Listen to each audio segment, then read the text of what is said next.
contract, presented by Let's Succeed Education. These are a series of short lectures to enable a student to gain a sound understanding of what a contract actually is in English, or what is commonly known as common law. It includes the nature, the role, and the purpose of commercial contracts. This is the introductory series of lectures. Lecture 1 was What is a contract? This lecture is how a contract is actually formed. Lecture 3 will be concerning offers. And further lectures will follow.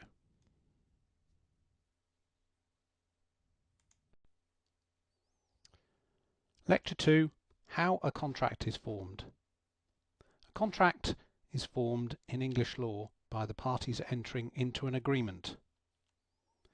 This agreement should be legally binding, and consideration must pass between the parties, so there must be some value to all of the agreement, to all the parties to the agreement. Or they can execute the contract by deed.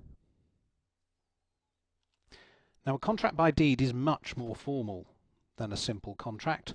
Most contracts are in fact simple contracts. So effectively, a contract by deed is a deed of formal legal evidence. It is signed, witnessed, and delivered to create a legal obligation. Simple contracts are contracts that are not deeds, and they are relatively informal. So there are two questions we have to ask. First of all, does the contract have to be in writing? And secondly, is an oral contract valid and enforceable?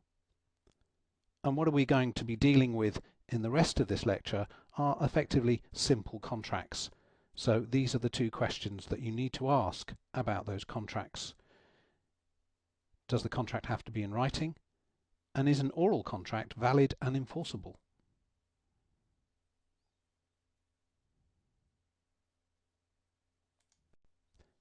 So now we are going to deal with the answer to those two questions, written and oral contracts. Oral contracts are just as valid as written contracts, and the oral contract will also usually be legally binding.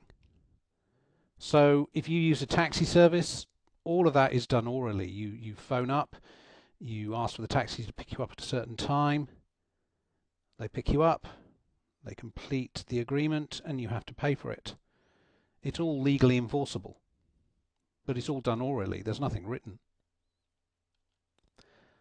So simple contracts can in fact be entered into orally, but also in writing, and even by conduct.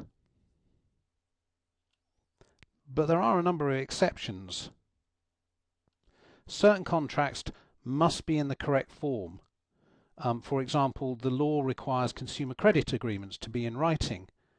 A contract for the sale of land must be in writing and contain all the terms agreed. Otherwise, it's not enforceable by the courts. The agreement between the parties will be contained in what are called the terms of the contract. So we're going to look at the basic structure of a contract here, and this will be covered in more detail in later lectures. So the basic structure, we have express terms. These are agreed between the parties verbally or in writing. They are expressed by the parties. But there are also terms that get into the contract via implication. They are called implied terms. These are not agreed by the parties on the negotiation of the contractual terms, but appear in the contract due to statute or custom in the trade. And we can have some examples. For example, an express term in an employment contract would be the hours of work. But implied terms, the Sale of Goods Act 1979 implies terms in a contract for the supply of goods. They should be fit for the purpose.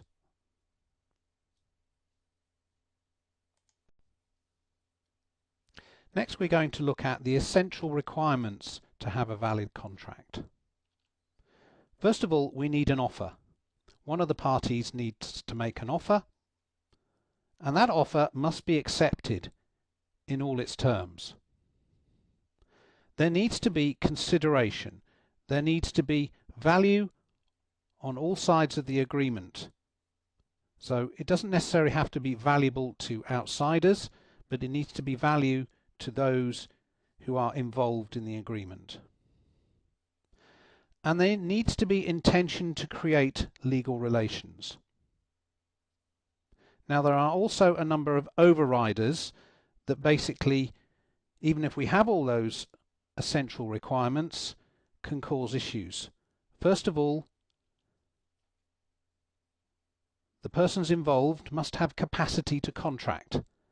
For instance, they must be, for the majority of contracts, over the age of 18. And sometimes the contract must be in the correct format.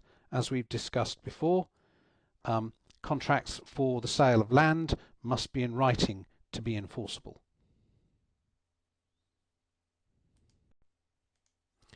The next lecture will be lecture 3, and this concerns offers, and this will include the definition of an offer, invitations to treat, which are not offers, and different types of offer. This was lecture 2, how a contract is formed, and this was presented by Let's Succeed Education.